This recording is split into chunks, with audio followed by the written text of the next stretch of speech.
Assalamualaikum warahmatullahi wabarakatuh. Kembali lagi dengan Ustazah Nur Afifah. Bagaimana kabarnya anak-anak soleh dan soleha? Semoga semua sehat dan selalu dalam lindungan Allah Subhanahu wa Ta'ala. Amin. Ya, alhamdulillah, pada kesempatan kali ini kita sudah mulai belajar tematik. Karena sebelumnya kita sudah 2 kali libur ya untuk belajar tematik ini. Nah, sudah siap semua untuk belajar kan? Oke, sekarang anak-anak ustazah siapkan buku dan pulpennya karena nanti kita akan mencatat beberapa hal. Oke, sebelum belajar terlebih dahulu kita berdoa bersama-sama ya. Doa dimulai. Doa belajar. Bismillahirrahmanirrahim. Allahumma inni as'aluka ilman nafi'an wa rizqan thayyiban wa amalan mutaqabbalan. Artinya, ya Allah, aku memohon kepadamu ilmu yang bermanfaat, rizki yang baik, dan amalan yang diterima. Amin. Nah, sekarang hari ini kita belajar tema 1, hidup rukun. Jadi bisa dilihat di sini, yang kita pelajari hari ini adalah tema 1, hidup rukun. Subtema 1, hidup rukun di rumah. Masuk di pembelajaran 1 dan juga di pembelajaran kedua. Nah, sekarang coba dilihat, di situ ada bacanya hidup rukun dan ada beberapa gambar. Yang pertama, gambar seorang kakak beradik yang sedang membaca buku. Kemudian ada 2 orang lelaki berbaju SD yang sedang berbagi makanan. Dan yang ketiga, ada 2 orang lelaki juga yang sedang bermain sepeda. Dan yang terakhir, ada beberapa kelompok masyarakat yang sedang bergotong royong. Nah, kemudian pertanyaannya, apakah kamu rukun dengan kakak, adik, dan saudaramu? Jawabannya, ya, aku rukun dengan kakak, adik, dan saudaraku. Pertanyaan kedua, apakah kamu rukun dengan temanmu? Jawabannya, ya, aku rukun dengan teman-temanku. Dan pertanyaan yang terakhir, di manakah kamu harus menjaga kerukunan? Aku harus menjaga kerukunan di rumah, di sekolah, di tempat bermain, dan di masyarakat. Jadi, kita harus menjaga kerukunan di mana-mana saja ya, bukan hanya di rumah dan di sekolah, tetapi di tempat bermain dan juga di lingkungan kita atau di masyarakat. Kemudian, kita masuk di subtema 1, hidup rukun di rumah. Di situ ada gambar keluarga Udin bersama ayah, ibu, dan kakak perempuannya. Ustazah bacakan ya. Subtema 1, hidup rukun di rumah. Kita semua menginginkan suasana damai di rumah. Kedamaian terjadi karena adanya kerukunan. Ayah dan ibu rukun, kakak dan adik rukun. Semua anggota keluarga menjaga kerukunan di rumah. Apa yang harus kita lakukan agar kerukunan di rumah tetap terjaga? Nah, apa yang harus kita lakukan agar kerukunan di rumah tetap terjaga? Sehingga yang harus dilakukan adalah kerukunan di rumahku selalu terjaga bila aku saling menyayangi dan menghormati antar anggota keluarga. Kemudian, kerukunan di rumahku selalu terjaga bila aku bersikap perhatian dan saling membantu antar anggota keluarga.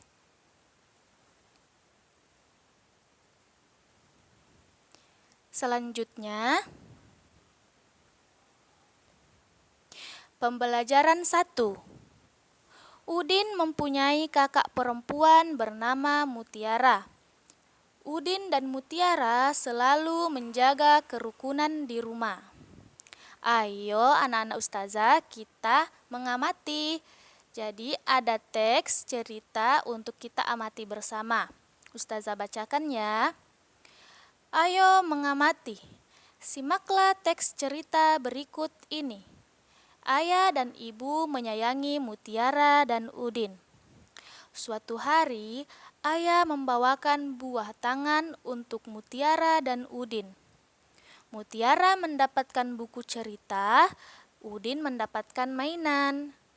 Mutiara dan Udin berterima kasih kepada ayah dan ibu. Mutiara dan Udin tidak saling berebut oleh-oleh. Ayah dan ibu bahagia melihat buah hati mereka selalu rukun. Nah, di situ ada catatan, kita lihat bersama-sama. Ada yang ditulis buah tangan sama dengan oleh-oleh, buah hati sama dengan anak. Nah, apakah itu? Jadi, perlu kita perhatikan kata-kata yang dicetak miring pada teks. Di situ ada dua kata, buah tangan dan buah hati. Nah, kata-kata apakah itu? Jadi, kata-kata itu adalah ungkapan. Nah, apa itu ungkapan? Ungkapan itu adalah gabungan kata yang memiliki arti berbeda tetap dengan kata asalnya. Nah, ungkapan itu contohnya buah tangan atau oleh-oleh. Kan kalau diartikan satu persatu artinya pasti bukan oleh-oleh karena buah itu adalah makanan, sedangkan tangan itu yang digunakan untuk bekerja. Nah, sedangkan kalau digabung artinya oleh-oleh. Seperti juga buah hati. Buah itu yang dimakan. Nah, hati itu adalah organ dalam kita. Nah, kalau digabung, buah hati artinya anak. Selanjutnya, ayo berlatih. Lakukan percakapan di bawah ini berdasarkan teks di atas. Ayah, anak-anak, ayah membawa buah tangan. Anak laki-laki atau Udin, terima kasih ayah oleh-oleh mainannya. Mutiara, terima kasih ayah sudah membelikan buku cerita. Nah, di sini ayo bermain peran. Peragakan percakapan di atas dengan teman sebelahmu. Ucapkan kalimat yang mengandung ungkapan dengan jelas. Jadi, anak-anak ustazah sekalian bisa dipraktekkan di rumah bersama adik atau kakak. Percakapan Udin dan Mutiara bersama ayahnya ya. Iya, dengan menggunakan ungkapan-ungkapan yang jelas. Contohnya tadi buah tangan dan buah hati. Nah, di sini ada Mutiara menyimpan buku hadiah dari ayahnya di rak buku. Tadi buku yang dibelikan ayahnya Mutiara untuk Mutiara itu Mutiara simpan di rak bukunya. Kemudian, perhatikan susunan buku di dalam rak. Buku-buku tersebut tersusun rapi. Berapa banyak buku di dalam rak tersebut? Bagaimana agar kita lebih mudah menghitungnya? Nah, sekarang kita lihat, ayo berlatih. Jadi, ayo kita sama-sama berlatih menghitung buku ya. Udin bersama Mutiara mengelompokkan buku-buku tersebut. Tiap-tiap kelompok berisi 10 buku. Satu kelompok sama dengan 1 puluhan. Jadi, satu kelompok itu sama dengan 1 puluhan atau 10 buku. Jadi, 5 puluhan sama dengan 50. Atau 5 kelompok buku sama dengan 5 puluhan atau 50 buku. Jadi, di situ ada contohnya, ada 5 kelompok buku yang disusun ya. Jadi, ada 5 ada 5 tumpukan buku atau kelompok buku yang berisi setiap tumpukannya itu 10 buku. Jadi kita hitung bersama-sama ada berapa bukunya.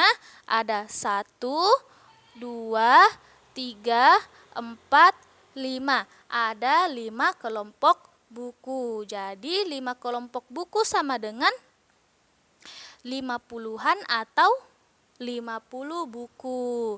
Nah, di sebelahnya itu ada buku lebih yang berjumlah 7. Jadi, kita hitung. Tadi kan sudah ada 50.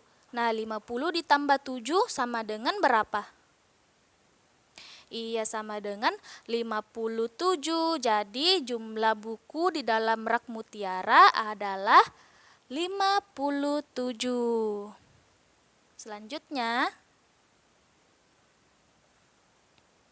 nah, di sini ada contoh lainnya. Di situ ada 70-an sama dengan 70. Nah, karena di situ ada 7 kelompok buku. Di situ kita hitung bersama-sama 1, 2, 3, 4, 5, 6, 7. Nah, di situ ada 7 kelompok buku sama dengan 70-an atau 70 buku. Karena tadi berapa? 1 kelompok buku sama dengan 10 buku. Nah, di sebelahnya lagi ada 7 buku. Tadi kan sudah ada 70 buku. Sekarang ditambah lagi dengan 7 buku. Berapa total semuanya buku? Nah, 70 ditambah 7 sama dengan 77. Karena 70 buku ditambah 7 yang lebihnya lagi itu ada 77 buku. Nah, sekarang perhatikan kembali buku-buku di dalam rak. Nah, buku-buku di dalam rak dapat dikelompokkan sebagai berikut. Nah, ini contoh lagi ya. Di situ ternyata ada 10 tumpukan buku. Nah, kita hitung bersama-sama tumpukannya 1, 2, 3, 4, 5, 6, 7, 8, 9, dan 10. Nah, kalau 10 tumpukan buku itu berapa isinya? Karena 1 tumpukan buku sama dengan 10, jadi kalau 10 tumpukan buku berarti isinya adalah 100. Karena 10 dikali 10 sama dengan 100. Nah, di situ ada bacanya, ternyata ada 10 tumpukan buku. Artinya, rak buku berisi 100 buku. Selanjutnya, nah, di sini, ayo mengamati. Amatilah gambar berikut ini. Hitunglah jumlah kubus dengan teliti. Nah, di situ ada 1 kubus satuan dan ada kubus satuan berjumlah 10 digambarkan menjadi 1 kubus puluhan. Jadi, yang kubus bertumpuk itu ke atas jumlahnya adalah 10 kubus ya. Jadi itu digambarkan menjadi 1 kubus puluhan atau 10 kubus. Nah, kemudian hitunglah jumlah kubus satuan berikut. Nah, di situ ada gambar kubus puluhan berjumlah 10 dapat diganti dengan 1 kubus ratusan. Jadi di situ ada gambarnya 10 tumpukan kubus yang berjumlah 10. Jadi di situ ada 10 kubus puluhan yang isinya berisi 10 tumpukan. Nah, kalau digabung itu jumlahnya ada berapa semua? Karena 10 dikali 10 tadi berapa? Jadi kita lihat lagi, kubus ratusan digambarkan dengan kubus satuan berjumlah 100. Nah, jadi kalau 10 kubus puluhan berarti jumlahnya ada 100 karena 10 tumpukan kubus yang berisi 10 kubus per satu tumpukannya itu sama dengan 100. Nah, kita lihat lagi contohnya. Di situ ada 100 kubus dan ada 30 kubus dan juga ada 8 kubus. Nah, mari kita hitung bersama-sama, mari kita lihat. 100 kubus ditambah 30 kubus ditambah 8 kubus. Nah, 100 ditambah 30 ada berapa? Iya, 130. Nah, 130 ditambah lagi dengan 8. Jadi, 130 ditambah 8 sama dengan 138. Jadi, banyaknya kubus 138 dibaca 138. Itu untuk tulisan dalam bahasa Indonesianya ya. Kalau dalam angkanya itu tulisannya itu 138, tapi bacanya 138. Nah, selanjutnya, sekarang kita akan belajar membaca bilangan. Nah, di sini ada angka 145 dibaca 145. Jadi di situ ada ratusannya yaitu 100, puluhannya yaitu 40 dan satuannya yaitu 5. Jadi dibaca 145. Kemudian di situ ada 205 dibaca 205. Yang mana ratusannya di situ? Ratusannya yaitu 2, kemudian satuannya yaitu 5. Di situ tidak ada puluhannya ya. Jadi langsung saja dibaca 205. Bukan dibaca 215 ya, salah. Harusnya dibaca 205. Kemudian yang terakhir 350. Tulisan angkanya itu 350. Dibaca 350. Nah, ratusannya di situ ada 300, puluhannya ada 50 dan satuannya itu tidak ada ya. Satuannya tidak ada karena langsung 350 saja. Kalau 351 baru dikatakan ada satuannya yaitu 1. Kalau 350, 300-nya itu ratusan, 50-nya itu puluhan dan tidak ada satuannya. Selanjutnya. Nah, tadi kita belajar membaca bilangan, sekarang kita akan belajar menulis bilangan. Nah, kalau Ustazah katakan 200, maka ditulis dalam angkanya itu 200. Tulisannya yaitu 2, kemudian 0, kemudian 0 lagi. Kalau Ustazah bilang 503, maka ditulis 503. 500 itu ratusannya ditulis dulu 5, kemudian ada satuannya 3. Jadi 0 yang 1 di belakang diganti menjadi 3. Jadi bacanya 503. Tulisannya itu 503. Kemudian 452. Nah, ratusannya itu 4. Jadi ditulis dulu 4. Kemudian puluhannya itu 5. Jadi kemudian ditulis lagi 5. Nah, ada lagi satuannya. Satuannya itu ada 2. Jadi ditulis 2. Oke, sekarang kita pindah ke pembelajaran kedua. Nah, pembelajaran 2. Di situ kita lihat bersama-sama ada buku yang sampulnya bergambarkan burung Garuda. Nah, di situ ada teksnya. Mutiara membaca buku yang dibelikan ayahnya. Perhatikan sampul bukunya. Nah, kita diminta bersama-sama memperhatikan sampul bukunya. Nah, situ ayo mengamati. Garuda Pancasila adalah lambang negara Indonesia. Burung Garuda besar, gagah perkasa. Lihatlah perisainya. Perisai itu memuat simbol dari sila-sila pada Pancasila. Pancasila adalah dasar negara kita. Jadi kita lihat di gambarnya, di situ adalah Garuda Pancasila. Nah, di dadanya itu ada perisai yang memiliki 5 simbol. Nah, simbol-simbol apakah itu? Nah, mari kita pelajari bersama.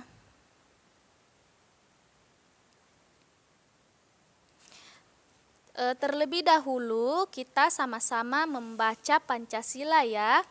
Jadi Pancasila itu adalah dasar negara kita. Jadi kita sebagai warga negara yang baik wajib untuk memegang teguh Pancasila sebagai dasar negara kita, menjadikan Pancasila sebagai pedoman hidup kita berbangsa dan bernegara. Kemudian mari kita sama-sama membaca teks dari Pancasila ini. 1, 2, 3. Pancasila. 1. Ketuhanan yang Maha Esa. 2. Kemanusiaan yang adil dan beradab. 3. Persatuan Indonesia. 4. Kerakyatan yang dipimpin oleh hikmat kebijaksanaan dalam permusyawaratan perwakilan. 5. Keadilan sosial bagi seluruh rakyat Indonesia. Nah, jadi Ustazah harap anak-anak Ustazah dapat menghafal Pancasila ini ya, karena kita sebenarnya wajib untuk menghafalkan dan mengamalkannya. Kemudian setiap sila pada Pancasila memiliki simbol. Perhatikan simbol sila-sila pada Pancasila berikut. Nah, yang pertama simbolnya yaitu ada bintang. Yang bunyi silanya adalah Ketuhanan yang Maha Esa. Kemudian sila kedua itu simbolnya rantai, yang berbunyi kemanusiaan yang adil dan beradab. Yang ketiga itu simbolnya pohon beringin yang berbunyi Persatuan Indonesia. Yang keempat itu simbolnya kepala banteng yang berbunyi kerakyatan yang dipimpin oleh hikmat kebijaksanaan dalam permusyawaratan perwakilan. Dan yang kelima itu simbolnya adalah padi dan kapas yang berbunyi keadilan sosial bagi seluruh rakyat Indonesia. Nah, Pancasila adalah dasar negara kita. Kita harus mengamalkan sila-sila Pancasila. Mari sekarang kita mengamati. Amatilah gambar di bawah ini. Menurut pendapatmu, pengalaman sila keberapakah yang ditunjukkan oleh gambar di bawah ini? Nah, jadi di situ ada orang yang beribadah sesuai dengan agama dan keyakinan mereka masing-masing. Ada yang sholat, ada yang beribadah ke gereja, ada yang beribadah di kuil, dan lain sebagainya. Nah, contoh sila keberapakah yang ditunjukkan oleh gambar ini? Nah, contohnya yaitu dia ditunjukkan oleh gambar ini menunjukkan pengalaman sila ke-1 yaitu Ketuhanan yang Maha Esa. Kemudian bisa juga sila ketiga yaitu Persatuan Indonesia yang berarti Ketuhanan yang Maha Esa. Maksudnya mereka menganut dan mempercayai agama yang mereka anut, begitu ya. Dan kita harus toleransi dalam bermasyarakat. Jadi kita harus menghargai setiap agama yang ada di Indonesia ini, karena perlu diketahui bahwa di Indonesia ini bukan cuma agama Islam saja yang ada, tetapi di luar sana banyak sekali agama-agama yang dianut oleh warga Indonesia, termasuk teman-teman kita juga pasti ada yang beragama lainnya. Nah, agama-agama yang ada di Indonesia, yang pertama yaitu Islam, kedua Kristen, ketiga Katolik, keempat Hindu, kelima Buddha, dan yang terakhir yaitu agama Konghucu. Kemudian, nah di sini ada tugasnya itu tadi ada di halaman 8. Jadi tugas ini yaitu tugas berhitung dan tugas menulis bilangan ratusan ya. Kemudian tugas kedua yaitu tugas untuk menentukan ungkapan atau mencari ungkapan di dalam percakapan antara Udin dan Mutiara. Nah, di sini ada 2 tugas, tapi tugasnya cuma sedikit ya, cuma jawabannya saja nanti ditulis di buku tak, kemudian difotokan ke ustazah, lalu di-share ke grup. Nah, di situ tugasnya itu ada di halaman 8, yang tugas menghitung jumlah kubus, dan di halaman 15 yaitu tugas menentukan ungkapan yang terdapat dalam percakapan antara Udin dan Mutiara. Jadi contoh untuk menulis ungkapannya dan arti ungkapannya itu ada di sampingnya, ada di kolom. Itu ada kolom ungkapan dan arti ungkapannya. Jadi sisa ditulis saja di dalam kolom ungkapan apa saja yang ditemukan, kemudian apa arti ungkapannya. Nah, untuk hari ini saya kira ustazah cukupkan dulu ya. Kalau misalkan belum mengerti, videonya bisa diulang-ulang kembali, dan saya kira ustazah akhiri pertemuan kita atau pembelajaran kita pada hari ini. Ustazah mohon maaf apabila penyampaian ustazah masih kurang baik dan kurang dipahami. Sesungguhnya manusia tidak luput dari kata salah. Nah, ustazah akhiri pertemuan atau pembelajaran kita pada hari ini dengan sama-sama membaca doa kafaratul majelis. Subhanakallahi wa bihamdik, asyhadu an la ilaha illa anta, astaghfiruka wa atubu ilaik. Wabillahi taufik wal hidayah. Wassalamualaikum warahmatullahi wabarakatuh.